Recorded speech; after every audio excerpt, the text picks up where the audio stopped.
Hello, my beautiful people. Welcome back to my channel.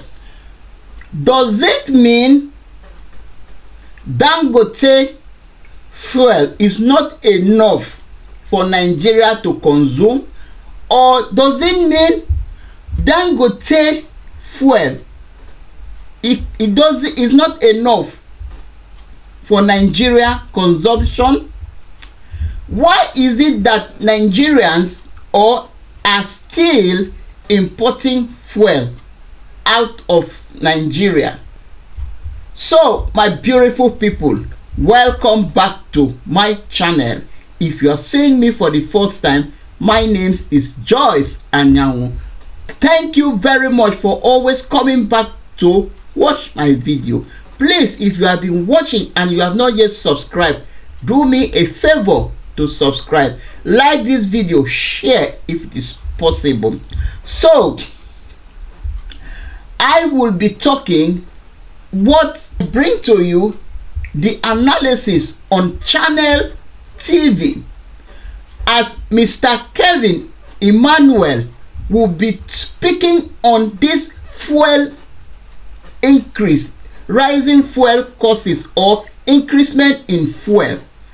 And it will be telling us why is it that Dangote they made a deal. According to Tinubu, according to Nnpcl, they said they will start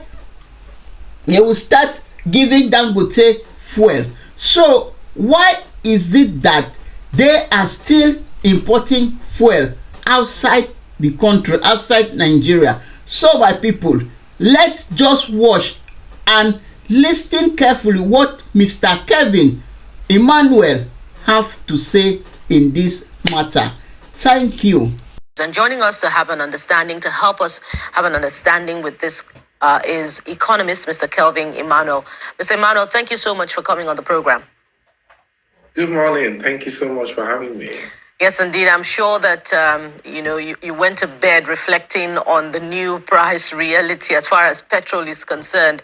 And this morning we've tried to understand the factors responsible for this new increase, particularly as we spoke not too long ago with one of the marketers from the Retail Association, the president to be precise. But there seems to be little information that he has as well about what is responsible. Based on the current realities of landing cost of petrol, our continuing importation, in spite of the fact that we now have a homegrown refinery, what do you believe to be the cause of this current increase? Yeah, well, I think it was 2 days ago, I was informed that the State House communications team and Nnpcl officials had a meeting with some people in Lagos where they announced the new pricing template and announced to them that the market has been deregulated. What I have not seen, which is quite strange, is that following that closed door event, there's supposed to be official communication from Nnpcl that sections 205 and 206 of the Petroleum Industry Act of August 2021 has come into effect. There's supposed to be an official statement from Nnpcl on behalf of the government to inform the general public that it's a willing buyer, willing seller market, and that marketers are free to import products. Nnpcl is no longer going to be the sole buyer, because I'm also aware that for the month of September 2024, last month, Nnpcl imported 814,000 metric tons of PMS, and they booked cargoes for October, for November, and for December of 2024.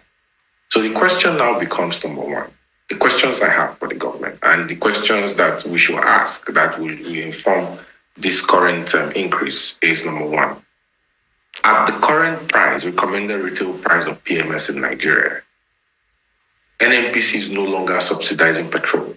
Even at 8.97 that they were selling in Abuja and 8.55 they were selling in Lagos, they were no longer subsidizing the petrol prices in Nigeria.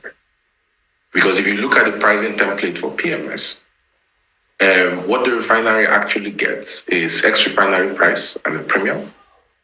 Yeah. which is anywhere between $680 and $700 per metric ton, and premium. Every other cost like demurrage, like finance costs for financing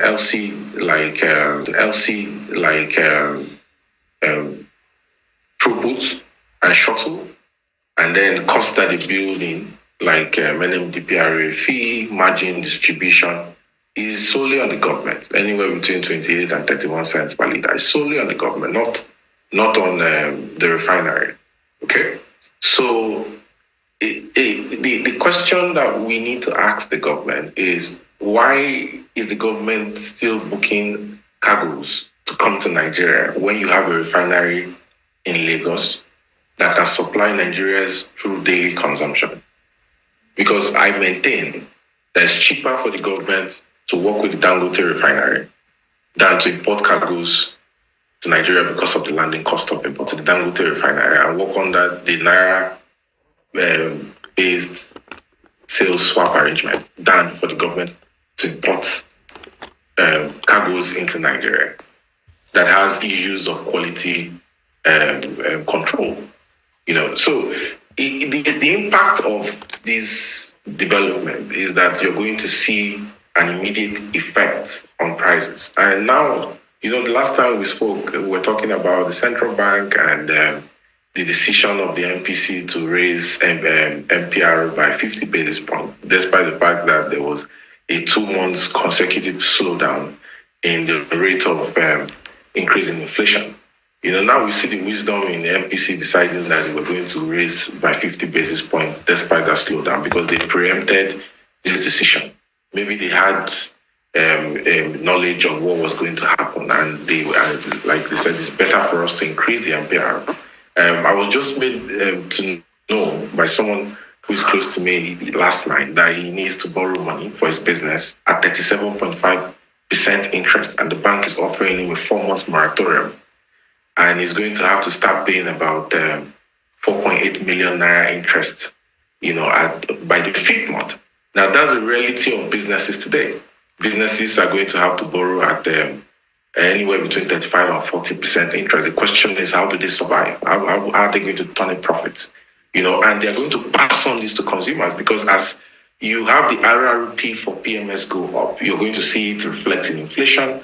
When we see it reflect in inflation, it's going to affect the decision of the central bank to sacrifice growth on the altar of firm stability.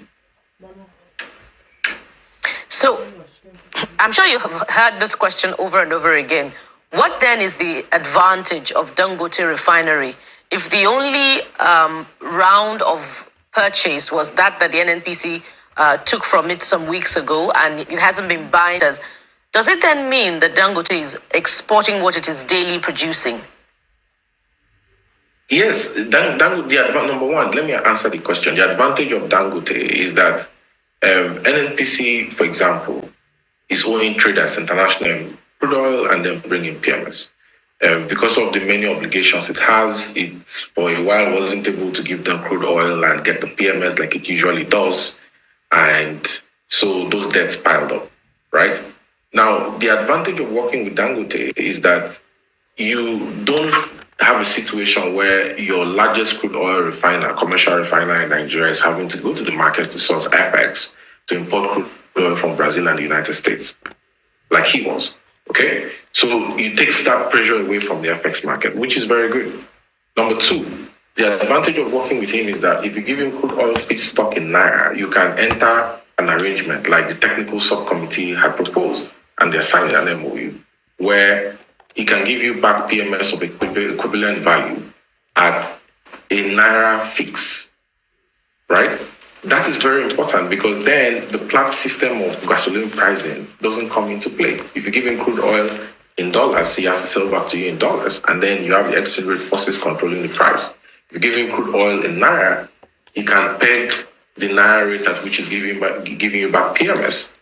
Now, that's the advantage of working with him. And then the landing cost that is incurred for working with him. But, Mr. Emmaunel, into Nigeria. Mr. Emmaunel, pardon me, you don't get my point. I mean, what is the advantage to Nigerians if we have that refinery, a homegrown refinery, and Nnpcl, or government by extension, is still choosing to book cargoes for petrol.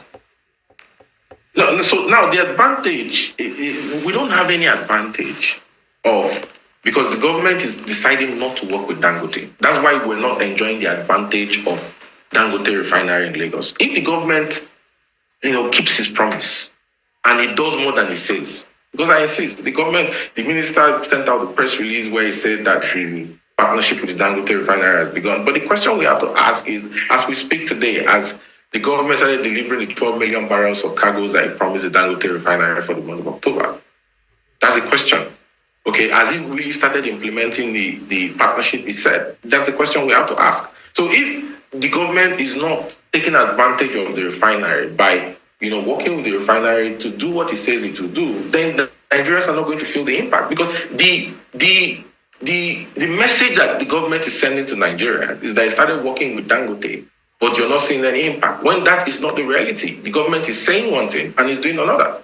Why would you say you're doing a partnership with the Dangote refinery and then you're booking cargoes to bring in PMS into Nigeria? It doesn't make any sense. Well, you say it doesn't make sense. And if you're saying that as an economist, looking at the figures, you can then imagine how Nigerians feel. Maybe it doesn't make sense squared for them. So what do you think the considerations are here? Is it economic? And I'm trying to give a benefit of a doubt, right? Is there maybe some economic consideration saying, okay, when we look at the dashboard, all of the other things, it pays us to go this way than this way. Do you think it is more political than economic? Just so we know what we are dealing with here and know that, okay, this is going to defy all economic, understanding, odds, textbook and all. So let's face it with, politics or maybe spiritual. What do you think the consideration is here? Okay, so first of all, I'll tell you, the Port Harcourt turnaround maintenance of Port Harcourt refinery has failed completely. There are issues around the fact that the refinery lacks as-built data for them to check the production history, the maintenance history of the refinery, issues on corrosion pipes. There's obsolescence. Like, it's difficult for the technical contractor that was recruited to turn around the refinery to actually get his work done. And also considering that there's a lot of political interference, in terms of the EPC and the structuring of the finance for the refinery, So the turnaround maintenance of the refinery, I can tell you, has failed. But I don't know if the government is ashamed to come and tell Nigerians that the turnaround has failed and that it's better for them to focus on the private sector and investments to actually build commercial refineries in Nigeria. Dangote has successfully done that. So maybe there are considerations of probably turning Port Harcourt into a blending plant. I don't know. A blending plant, I should mention, cannot refine crude oil. It can only cure off-spec petrol, like it's done in Malta and Lumen. We're going to see that. But now, what are the considerations? What are the possible justifications for wanting to import? I hear some people say monopoly. Well, the barrier to entry for building a commercial refinery is between $10 and $20 billion. How many people in Nigeria within the last 30 years have invested $10 billion into Nigeria? Even the IOCs, the last major project we had in Nigeria, before the Dangote refinery, was a decision to build Train 7. How many companies in Nigeria have invested $10 billion in Nigeria within the last 30 years? That's the question we should ask. A company in Nigeria invested $20 billion to build a refinery, and that is a major deal. So the talk of monopoly goes out of the window because you can't point to like more than 3 or 4 or 5 companies in Nigeria that can possibly raise that money from equity and debt to undertake such huge projects. Dangote refinery, I keep telling Nigerians, is the 7th largest refinery in the world. ExxonMobil is the largest oil and gas company in the world, but not even ExxonMobil has a refinery the size of Dangote refinery anywhere in the world. And ExxonMobil has about 4 refineries that are in the top 20. They have a refinery in Singapore called located in Jurong Island that can do 605,000 barrels. They commissioned the refinery in Texas, in Irving, Texas, that can do 250,000 barrels last year. They don't even have a refinery the size of Dangote refinery. It's a major deal. So the question is, there's no issue of monopoly here. You have a brand new refinery in Lagos. Take advantage of it. The monies you're using to go and import petrol from other parts of the world, which are been proven, by the way, are substandard. I cannot compare with what you get from Dangote refinery. You can use to provide crude oil feedstock to refinery in Lagos and do a crude oil swap, like it's always done with other counterparties. Right, Mr. Emmaunel. It's imagination, and it doesn't make any economic sense whatsoever. So clearly, other things are at play here. I mean, from those explanations, but there are no economic considerations because right. there are no real justifications for it. There you go. But a point was made earlier on by the president of Petron. Well, he said that in their dealing, for example, with Dangote, that they know the price of diesel that they get. But why is it that they can't get the price of petrol, Dangote's petrol from Dangote, and they find it rather odd? I don't know if you caught that interview just moments ago. So do you think there's also an economic consideration on the part of the business for not letting that out, or something else is at play here yet again? I'll tell you what is going on. Until Nnpcl writes Dangote and writes Nigerians and tell Nigerians that sections 205 and 206 of the PIA has been complied with and the market has effectively been deregulated. Because as we speak, Nnpcl regulates Dangote and Dangote is subject to regulators. Today as we speak, until there's official communication, not the closed door meetings they had in Lagos earlier this week, to the public and to the refinery, the price of PMS is still regulated by the government. And if the price of PMS is regulated by the government, a commercial player in the midstream sector cannot come and send out a price template because it's regulated. Diesel is not regulated by the government. Diesel was regulated by the government more than 10 years ago.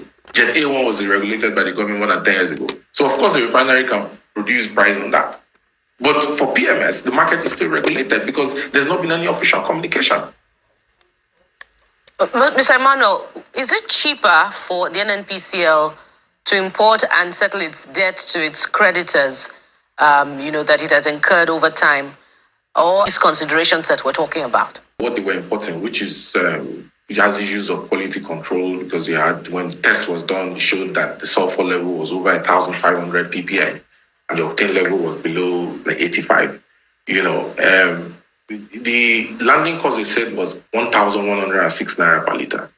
Dangote, the price of petrol from Dangote refinery, of course, is below 1,106 naira per liter.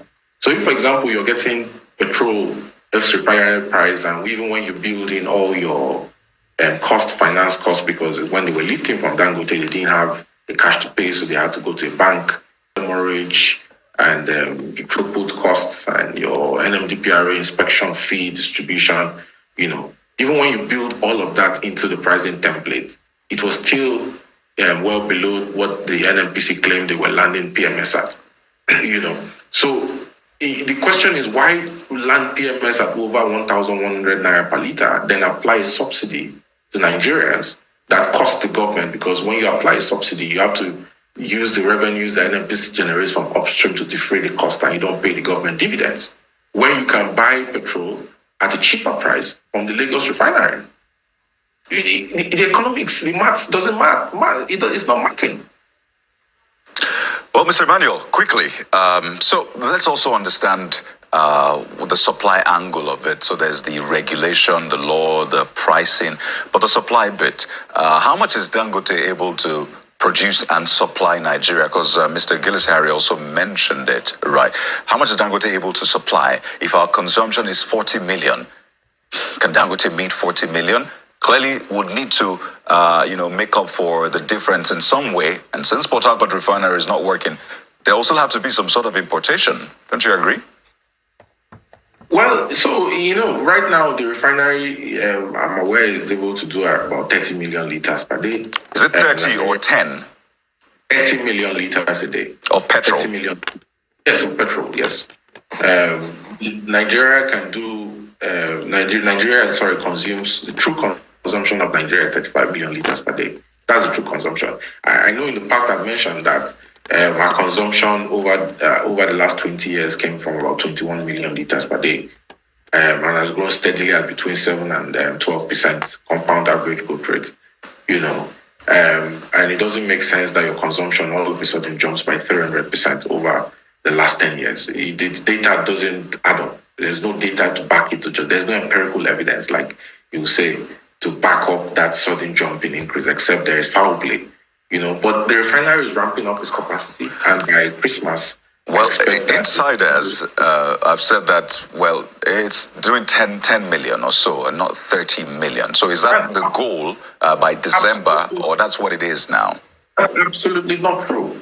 Because in fact, when Nnpc started taking PMS from Dangote, they were taking the first two they started taking they were taking a little more than 10 million liters a day. So it's absolutely false information that people will say that the refinery is only able to do 10 million liters of PMS per day. Absolutely not true. That's just new propaganda that people put out to justify importation. It's absolutely false information. So many questions left unanswered, Mr. Emmaunel, but thank you for helping us understand the issues so that we can, ask those important questions of those who should answer, i.e. the Ministry of Petroleum and especially... So, my beautiful people, welcome back. We have heard, we have watched, yes. So, the question still remained that if Dangote refinery cannot produce enough fuel for Nigeria, that Nigeria will still be importing fuel. According to Mr. Kelvin, he said, until Nigeria come out and address, until Nnpc come out and address Nigeria and tell Nigeria how much, why did the fuel get rise, and if they are working with Dangote or not. Yes.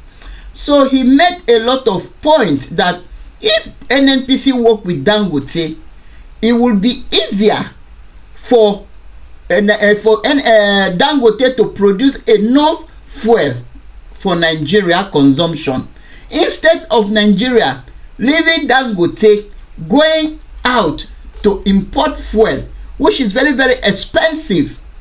That it makes no sense until Nnpc realize that they have to work with Dangote so that Dangote can be producing enough fuel for Nigeria consumption. So, my beautiful people, and he still continue to say that unless all this Nnpc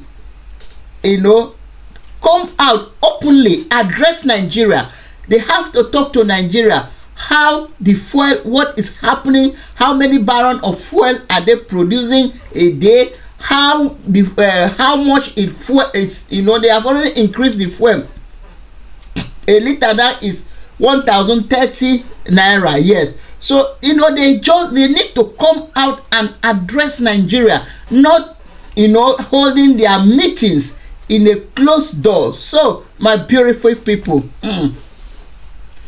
Nigeria, hey, see this country, we are not serious. Yes, we are not serious.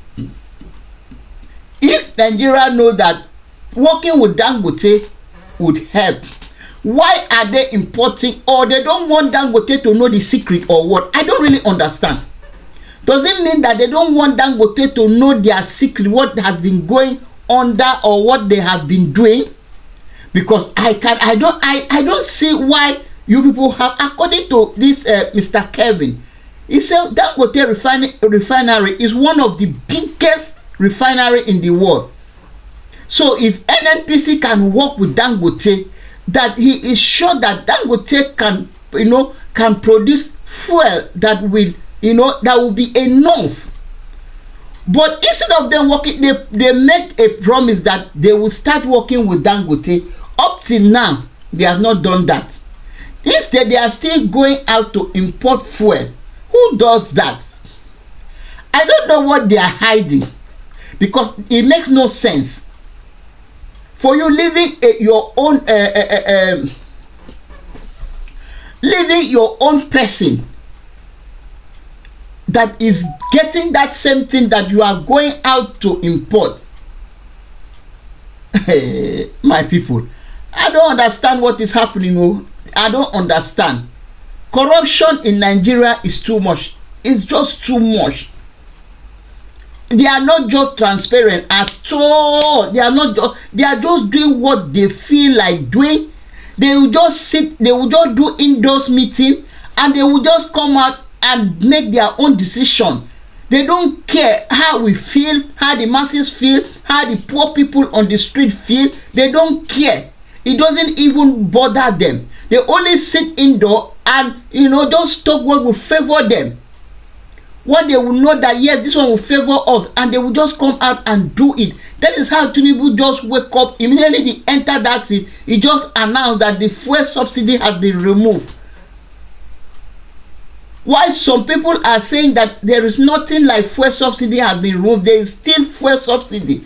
That all these things, Tinubu is just using it to play propaganda, to you know, to be pocketing Nigerian money inside his Shokoto and Agbada with his crew members, or with his caban.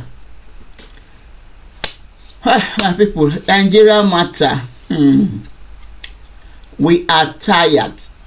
We are tired with Nigeria matter. Nigeria, we are tired. If Nigeria was somebody or somebody that they just give to you, say take and hold, or keep this thing for me, I could have returned Nigeria back to the owner, because I don't know. A country that has independence 64 years, but we are just still backward, so corrupt. When will things be better? When are we going to sit down and say, I thank God for my country? Nigeria is always coming last. Anytime poverty is getting deep and deep. For some weeks now, last week, dollars started to, you know, dollars was, you know, going down. At least it was, we were seeing a little bit changes that it was going. Now last week, yesterday, it climbed again. It started now to go up again. Just 1 week. When will Nigeria be better? Anyway, my beautiful people, if you guys have watched this video to this time, thank you very, very much. Please subscribe to my channel, like this video, share if possible, click at the notification bell so that whenever I post a video, you will be the first to be notified. Thank you very much, and I will see you guys in my next one. Bye for now.